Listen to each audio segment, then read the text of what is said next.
There are 4 types of sentences that are generally used in the English language.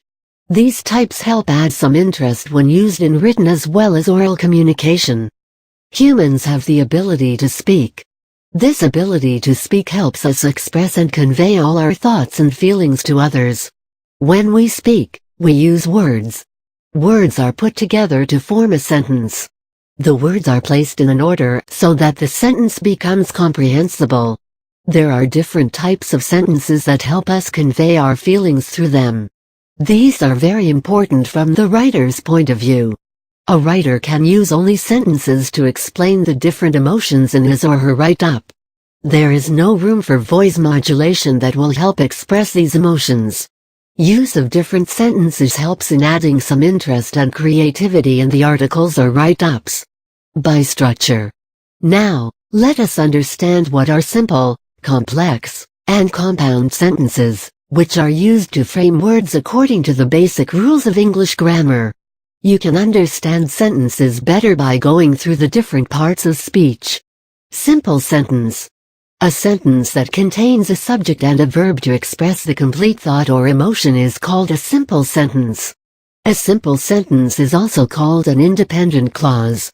For example, Anne likes to dance. Betty goes to the church. As you can see from the above examples of simple sentences, a subject and a verb help express the idea behind the thought. The second example also proves that a simple sentence can contain a compound verb or subject/s as well. Compound sentence.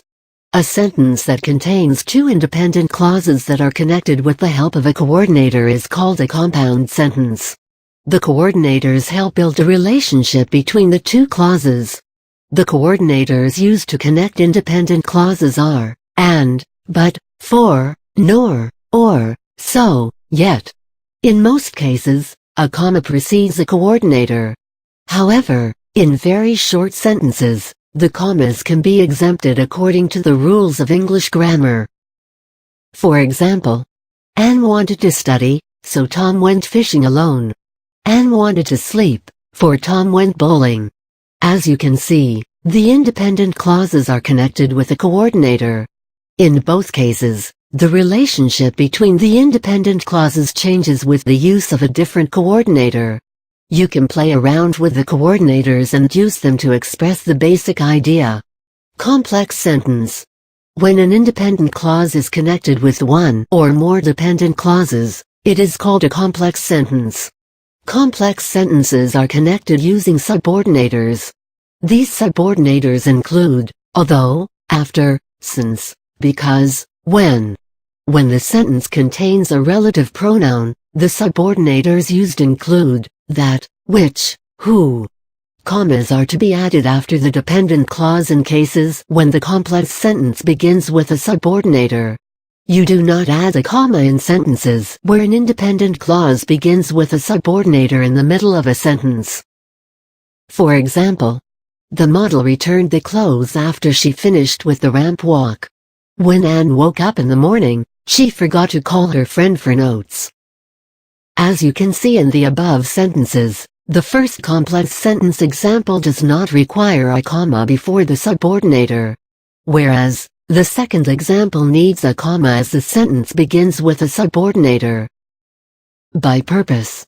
We have now learned the different formations of sentences. We shall now understand the different sentences used to express various thoughts. There are 4 types used in the grammar and composition, which have been elaborated in the passages below. Declarative sentence. A declarative sentence is also called a statement or assertive sentence. This sentence ends with a period or full stop. These sentences are either simple, compound, or complex sentences. They are mostly short and to the point. A declarative sentence is a statement that states an idea. They are mostly stating facts. In some cases, it may contain prepositions, objects of prepositions, and direct and indirect objects. For example, I want tea. The house was built by my grandfather. Sarah is late for work. The movie, though funny, had some amount of dark humor that may not be appreciated by all. Interrogative sentence.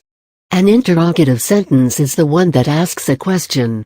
These sentences end with a question mark.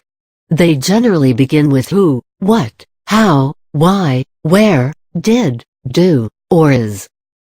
For example, pussycat, pussycat, where have you been? Have you seen Roger? Will you pass me the sauce? What time is the train? Imperative sentence. An imperative sentence is usually a command or order, wherein you ask someone to do something. These sentences generally end with a period like declarative sentences. They usually tend to lack a specific subject. The subject is usually an implied subject that is commanded or requested to do some task. These sentences can also be short, simple or complex sentences. For example, come here. Shut the door. Stop laughing. Clean your desk. Exclamatory sentence. An exclamatory sentence helps convey strong feelings and emotions. These feelings include happiness, anger, excitement, surprise, etc. The emotions in the sentence are read out loud due to the presence of the exclamation mark in the end. Of course, the sentence should contain strong emotions, because an exclamation mark itself will not be able to convey the feelings. If the emotions are expressed, then it can be called an exclamatory sentence. For example, oh my God. Run, it's a monster. Help. Help. I don't believe this. When you try to identify a specific type of sentence, you should ask yourself the question, what is the sentence doing? Correct grammar usage will help you form correct sentences. This will help you differentiate between each type of sentence, which will prove too helpful for your exams, interviews, speech, quiz, games, etc. All the very best.